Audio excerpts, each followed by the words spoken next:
नमस्कार, बहुत स्वागत है आपका। मैं हूं आपके साथ सुमित शर्मा। दिल्ली से बड़ी खबर, जहां बीजेपी केंद्रीय चुनाव समिति की बैठक शुरू हो चुकी है। विधानसभा चुनाव की रणनीति पर इस बैठक में मंथन हो रहा है। छत्तीसगढ़ की चुनावी रणनीति पर चर्चा हो रही है। पीएम मोदी और गृह मंत्री अमित शाह भी इस बैठक में मौजूद हैं।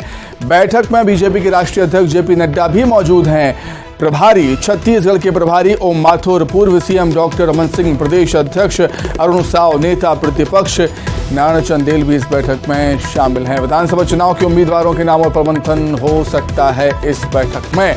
तो आने वाले विधानसभा चुनाव के लिहाज से बीजेपी की ये बेहद ही महत्वपूर्ण और बड़ी बैठक इस समय राजधानी दिल्ली में चल रही है। छत्तीसगढ़ बीजेपी के दिग्गज नेता इस बैठक में शामिल होने के लिए पहुंचे हुए हैं। तो पीएम मोदी भी इस बैठक में शामिल हुए हैं। गृहमंत्री अमित शाह, जेपी नड्डा और छत्तीसगढ़ बीजेपी के दिग्गज नेता, फ्रंटलाइन लीडर रमन सिंह, अरुण साव, नारायण चंदेल, ओम माथुर, ये सभी नेता इस बैठक में शामिल हैं। टिकट वितरण के फॉर्मूले पर चर्चा हो सकती है। विधानसभा चुनाव के उम्मीदवारों के नामों पर मंथन हो सकता है इस बैठक में। कुल मिलाकर ये बैठक आने वाले विधानसभा चुनाव के लिहाज से बेहद ही महत्वपूर्ण बीजेपी के लिए, और कहना गलत नहीं होगा कि बीजेपी आने वाले विधानसभा चुनाव की नींव इस बैठक के जरिए रखने जा रही है।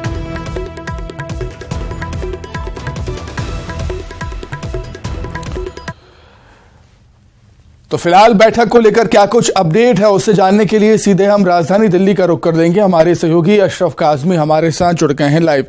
अशरफ, इस साल के आखिर में छत्तीसगढ़ में भी विधानसभा चुनाव होने हैं। अपनी सियासी जमीन खो चुकी बीजेपी पार्टी छत्तीसगढ़ में सत्ता हासिल करने की कोशिश में है। कहना गलत नहीं होगा कि बेहद महत्वपूर्ण बैठक है छत्तीसगढ़ बीजेपी के लिहाज से भी है। बिल्कुल सुमित, ये बहुत महत्वपूर्ण बैठक है। चुनाव से पहले बीजेपी ने अपनी जो जमीन है जो छत्तीसगढ़ में उन्होंने खो दी थी। 15 साल भाजपा का छत्तीसगढ़ में राज रहा है, लेकिन 2018 के विधानसभा चुनाव में भाजपा बुरी तरह हार चुकी थी और इस गलती को अब 2023 में ना दोहराया जाए, इसीलिए बीजेपी ने चुनाव से पहले ही अपनी जमीन को मजबूत करना शुरू कर दिया है। और इसी कड़ी में आज यहां पर केंद्रीय चुनाव समिति की बैठक हो रही है। प्रधानमंत्री खुद इस बैठक में मौजूद हैं। करीब आधा घंटा हो चुका है प्रधानमंत्री को भाजपा मुख्यालय में आए हुए, बैठक शुरू हुए हुए। उनके साथ अमित शाह भी हैं, राष्ट्रीय अध्यक्ष जेपी नड्डा भी हैं, राजनाथ सिंह भी हैं और राज्य के प्रभारी ओम माथुर हैं, पूर्व मुख्यमंत्री रमन सिंह हैं, प्रदेश अध्यक्ष अरुण साव हैं, नेता प्रतिपक्ष नारायण चंदेल ये हैं और दूसरे मध्य प्रदेश के जो बड़े नेता हैं वो भी यहां बैठे हैं। और एक तरह से आज की बैठक में खाका तैयार किया जा रहा है कि उम्मीदवार जो होगा जनता के बीच में जो जाएगा वो भाजपा का चेहरा होगा और वो चेहरा कैसा होना चाहिए उसका मापदंड तैयार किया जा रहा है, या ये कहा जाए कि एक तरह से मापदंड तैयार किया जा रहा है और एक पूरा खाका तैयार कर लिया जाएगा कि हम बीजेपी का जो उम्मीदवार होगा वो इन मापदंडों पर खरा उतरे, उसी को हम चुनाव मैदान में उतारेंगे। और इसी कड़ी में सर्वे जो रिपोर्ट है उसको भी ध्यान में रखा जाएगा। बीजेपी ने अलग अलग स्तर पर राज्य में सर्वे कराए हैं, दावेदारों को लेकर भी, जो दावेदार हैं और जो संभावित जिताऊ प्रत्याशी हैं वो भी इस सर्वे में है। तो उस सर्वे को भी यहाँ पे सभी प्रधानमंत्री के सामने राष्ट्र पूरी जो बैठक हो रही है सी उसमें रखा जाएगा और चिंतन किया जाएगा, उस पर मंथन होगा कि कौन हमारे उम्मीदवार होने चाहिए, भाजपा का चेहरा जो जनता के बीच में जाए वो कैसा होना चाहिए। तो यहाँ से कुल मिलाकर ये है कि आज उम्मीदवारों को लेकर एक खाका तैयार कर लिया जाएगा, एक मापदंड तैयार हो जाएंगे कि हम इस मापदंड तक रखेंगे और जो इस मापदंड को पूरा करेगा उसको चुनाव मैदान में उतारेंगे। और एक शर्त ये भी होगी कि उस सर्वे में भी उस दावेदार का नाम होना आवश्यक है। हाँ, वो भले ही पहली पसंद हो, दूसरी पसंद हो या तीसरी, ये अलग मुद्दा है। जी सुमित।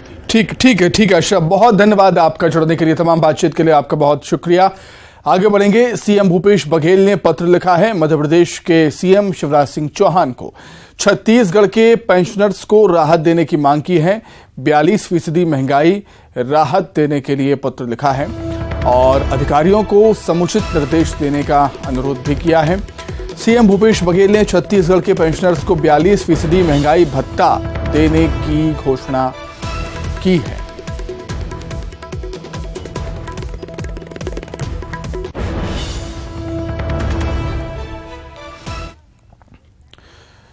वहीं जगदलपुर में सीएम भूपेश बघेल ने युवाओं से भेंट मुलाकात कर संवाद किया। जगदलपुर के शासकीय काकतीय पीजी कॉलेज मैदान धर्मपुरा में भेंट मुलाकात कार्यक्रम का आयोजन किया गया था। कार्यक्रम में पीसीसी अध्यक्ष दीपक बैज, संसदीय सचिव रेखचंद जैन, विधायक चंदन कश्यप समेत कांग्रेस नेता मौजूद रहे। मुख्यमंत्री ने युवाओं की समस्याओं को सुना, मांगों पर विस्तार से बातचीत की। इस मौके पर मुख्यमंत्री भूपेश बघेल ने कहा कि नक्सली संगठन के पर्चे से पता चला है कि वह युवाओं की भर्ती नहीं कर पा रहे हैं। खुद माओवादी मान चुके हैं कि उनका संगठन कमजोर हो गया है। इसके साथ ही उन्होंने केंद्र की बीजेपी सरकार पर जमकर निशाना भी साधा। भी रोजगार से संबंधित और छत्तीसगढ़ और बस्तर के विकास और उन्नति के लिए भी बहुत सारे सवाल आए। मैं यहाँ के बस्तर के जो छात्र छात्राएं हैं उसके जो सोच के जो स्तर है वो बहुत अच्छा है, बहुत ऊपर है और देश के किसी कोने से के छात्र छात्राओं से कुछ कम हमारे बस्तर के छात्र छात्राएं नहीं हैं। और बहुत अच्छा लगा, चाहे जगदलपुर रापर की बात करें, चाहे अबूझमाड़ की बात करें, चाहे सुदूर भोपालपट्टनम और सुकमा के विद्यार्थियों ने अपनी बात रखी। नक्सलियों के जो पत्र लिखे उसके भी हम लोगों को वो हमारे इंटेलिजेंस वालों ने पकड़ा और उसमें उन्होंने कहा कि भर्तियों में बहुत कमी आ रही है। सरकार के लोक कल्याणकारी योजनाओं के कारण से अब हमसे नौजवान दूर होते जा रहे हैं। ये चिट्ठी 4 साल पहले वो पकड़ा गया था और अब तो बहुत कमी आ गई है और हम रोक लगाते हैं। इस कारण से सबसे ज़्यादा छापा छत्तीसगढ़ में पड़ता है। तो भ्रष्टाचार कौन कर रहा है? सबसे ज्यादा भ्रष्टाचार तो भारतीय जनता पार्टी सरकार में अपने मित्रों के लिए कर रहे हैं। दुर्ग से खबर है जहां युवक ने आत्महत्या की है। शिवनाथ नदी में कूदकर अपनी जान दे दी। दुर्ग के पुरानी शिवनाथ नदी पुल की घटना है। एसडीआरएफ ने कड़ी मशक्कत के बाद शव को बाहर निकाला। मृतक खुर्सीपारा सुभाष नगर का निवासी है। मृतक का नाम विक्रमजीत सिंह बताया जा रहा है। हालांकि युवक ने ऐसा क्यों किया, आत्महत्या क्यों की, इसका अभी पता नहीं चल सका है। पुलिस जांच कर रही है। पुलगांव थाना क्षेत्र का मामला।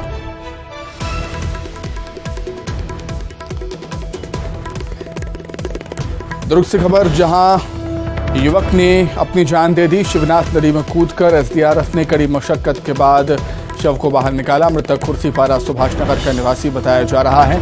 हालांकि उसने ये आत्मघाती कदम क्यों उठाया, आत्महत्या क्यों की, इसकी वजह पता नहीं चल पाई। पुलिस तमाम पहलुओं के आधार पर मामले की जांच कर रही है।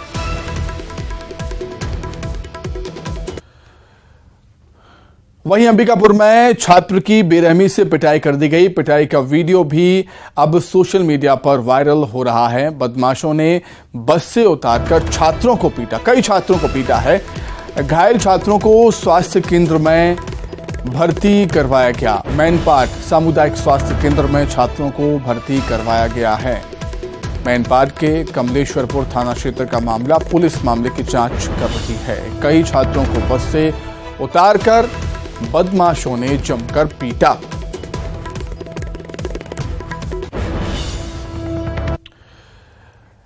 दंतेवाड़ा पुलिस ने बड़ी कार्रवाई की है। पुलिस को बड़ी सफलता मिली है। पुलिस ने लिक्विड एक्सप्लोसिव बरामद किया। एक नाबालिग समेत 4 नक्सली गिरफ्तार हुए हैं।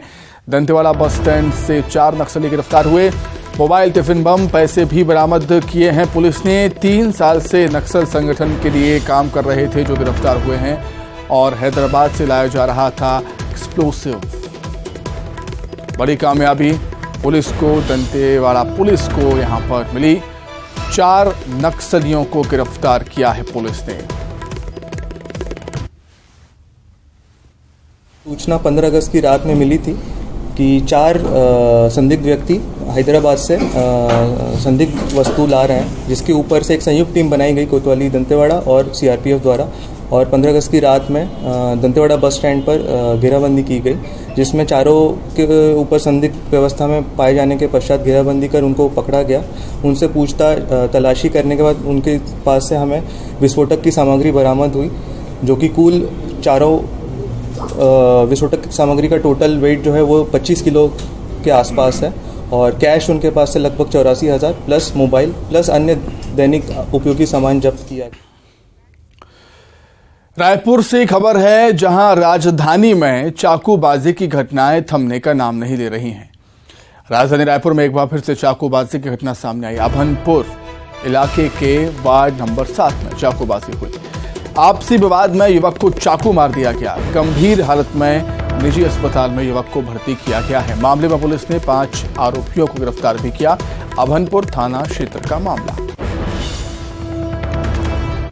अभनपुर के अंदर जो सरकारी अस्पताल है उसके पीछे पुरुषोत्तम साहू नामक एक युवक का रास्ता रोककर यशवंत साहू और अन्य 8 साथी उनके थे, इन लोगों ने उसके ऊपर से पहले मारपीट किया, रास्ता रोका, उसके बाद उसके चाकू से उस पर हमला किया। उसके पश्चात पुलिस ने इस पर धारा 307 के तहत 34 के तहत मामला पंजीबद्ध किया है। इसमें पुलिस अभी 5 आरोपी को पकड़ने में सफल रही है। 3 अन्य आरोपियों की अभी पतासाजी की जा रही है और जल्द से जल्द इन लोगों की भी गिरफ्तारी की जाएगी। चुनावी साल में छत्तीसगढ़ में बढ़ते अपराध के मामले को लेकर सियासत तेज है। बढ़ते अपराध के मामले पर बीजेपी ने फिर से सरकार पर हमला बोला। वहीं बीजेपी के आरोपों पर कांग्रेस ने भी पलटवार किया। कांग्रेस ने कहा कि बीजेपी अनाचारियों के साथ खड़ी है। की बात है कि माननीय मुख्यमंत्री जी को कल ये बात स्वीकार करनी पड़ी कि छत्तीसगढ़ में महिलाओं के साथ, बालिकाओं के साथ अनाचार की घटनाएं बेहद बढ़ गई हैं और इतनी बढ़ गई हैं कि भारतीय संविधान में छेड़छाड़, दुराचार, बलात्कार, हत्या के लिए सारे कानून मौजूद हैं। सभी राजस्थान में महिलाओं के यौनाचार की और दुराचार की घटनाएं बढ़ी है। मुख्यमंत्री भूपेश बघेल जी की सरकार महिलाओं को सम्मान और सुरक्षा देने के लिए 15 अगस्त के दिन जो घोषणा की है, ये स्वागत योग्य है। भारतीय जनता पार्टी को इसमें पेट में दर्द क्यों हो रहा है? यदि दुष्कर्मी और बलात्कारियों को सरकारी नौकरी से दूर रखने, प्रतिबंध करने का फैसला किया गया है, पूरे प्रदेश में स्वागत हो रही है। सिर्फ भाजपा ही उसका विरोध कर रही है। भाजपा के पेट में दर्द हो रहा है क्योंकि भाजपा हमेशा से दुष्कर्मी और बलात्कारियों के साथ खड़ी हुई है और पीड़ितों को डराने धमकाने का। बिलासपुर में छोटे भाई ने बड़े भाई की हत्या कर दी। पारिवारिक विवाद में बड़े भाई की जान ले ली छोटे भाई ने गला दबाकर बड़े भाई को मौत के घाट उतार दिया। बेलगाना चौकी के छतौना की घटना है। आरोपी को पुलिस ने गिरफ्तार कर लिया।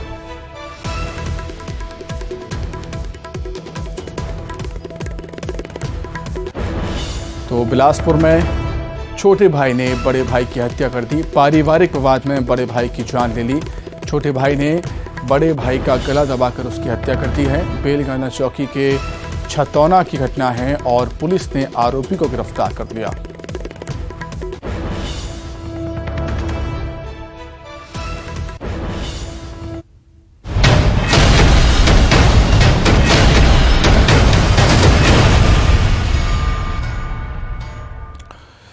वहीं चुनाव से पहले आदिवासियों को साधने की बीजेपी ने कवायद शुरू कर दी है। रायपुर में 20 अगस्त से ट्राइफेड आदिवासी महोत्सव शुरू होगा। महोत्सव में शामिल होंगे केंद्रीय गृह मंत्री अमित शाह, केंद्रीय जनजाति मंत्री अर्जुन मुंडा भी इस आयोजन में शामिल होंगे। केंद्रीय राज्य मंत्री विशेश्वर टुडू, रेणुका सिंह भी इस आयोजन में शामिल होगी। रायपुर के साइंस कॉलेज मैदान में कार्यक्रम का आयोजन किया जाएगा।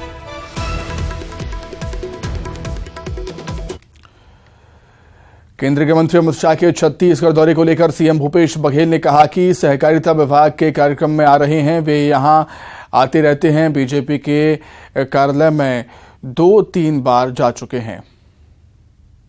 सहकारिता के हिसाब से है उसका। अब वो तो यहाँ आते हैं और सीधा भारतीय जनता पार्टी कार्यालय में 2-3 बार जा चुके हैं, तो अभी आ रहे हैं वो शासकीय कार्यक्रम। चुनाव को लेकर कांग्रेस ने भी तैयारियां तेज कर दी हैं। सितंबर में कांग्रेस के बड़े नेताओं का दौरा होना है छत्तीसगढ़ में। 2 सितंबर को कांकेर में राहुल गांधी की सभा है। 26 अगस्त को छत्तीसगढ़ आएंगे मल्लिकार्जुन खड़गे। मल्लिकार्जुन खड़गे की राजनांदगांव में सभा होनी है। 19 अगस्त को वेणुगोपाल रायपुर में बैठक लेंगे। पीसीसी अध्यक्ष दीपक बैज ने ये जानकारी दी। लगभग अभी तैयारी उसकी चल रही है। संभवतः माननीय राष्ट्रीय अध्यक्ष जी का फिर से 26 तारीख को एक कार्यक्रम संभवतः हो सकता है और उसके बाद 2 तारीख को माननीय हमारे नेता राहुल गांधी जी का प्रोग्राम बन रहा है। तो निश्चित रूप से बड़े नेताओं का आने का लगातार दौर चालू है और बड़े नेता आएंगे तो निश्चित रूप से कार्यकर्ताओं में एक ऊर्जा आएगी और सरकार की योजनाओं को हम जनता तक भी फोकस करेंगे। वेणुगोपाल जी भी आ रहे हैं क्या? बैठक कुछ लेने वाले हैं? हाँ, लगभग वेणुगोपाल सर भी आ रहे हैं। 19 तारीख को लगभग उनका भी फाइनल हुआ है, हालांकि अभी अधिकृत रूप से फाइनल नहीं है, चर्चा चल रही है। तो वेणुगोपाल सर आएंगे, ऑब्जर्वर भी साथ में रहेंगे, तो एक बैठक, प्रारंभिक बैठक उनके साथ भी। विधानसभा चुनाव के मद्देनजर राजनीतिक सरगर्मियां अब बढ़ने लगी हैं। 2018 के विधानसभा चुनाव में कांग्रेस बिलासपुर संभाग में काफी कमजोर थी, इसलिए पार्टी की नजर संभाग की सभी सीटों पर है। कांग्रेस को मजबूत करने के लिए एआईसीसी महासचिव और छत्तीसगढ़ प्रभारी कुमारी शैलजा बिलासपुर दौरे पर हैं। बिलासपुर के साथ साथ मुंगेली जिले के सभी विधानसभा के कांग्रेस नेताओं से बंद कमरे में रायशुमारी कर रही हैं। माना जा रहा है टिकट बंटवारे का फॉर्मूला तय करने के पहले उनकी ये मुलाकात अहम है। हमारे प्रभारी जी और जो हमारे राष्ट्रीय सचिवगण हैं वो हर संभाग में, हर लोकसभा में जाके हमारे कांग्रेस के कार्यकर्ताओं से, कांग्रेस के प्रमुख नेताओं से मिल रहे हैं और आने वाले चुनाव में किस तरह की तैयारी करना है उसके संबंध में बातचीत, चर्चा कर रहे हैं। और निश्चित रूप से इस बार पूरा माहौल जो है कांग्रेस के पक्ष में है पूरे प्रदेश में और आने वाले समय में 2023 में भी कांग्रेस की सरकार बनेगी। टिकट वितरण के बारे में उन्होंने नाम जरूर पूछा है और उन लोगों से पूछा है जो स्वयं के दावेदार हैं, उनसे नहीं पूछ रहे हैं क्योंकि दावेदार जो हैं वो अपना नाम बता रहे हैं।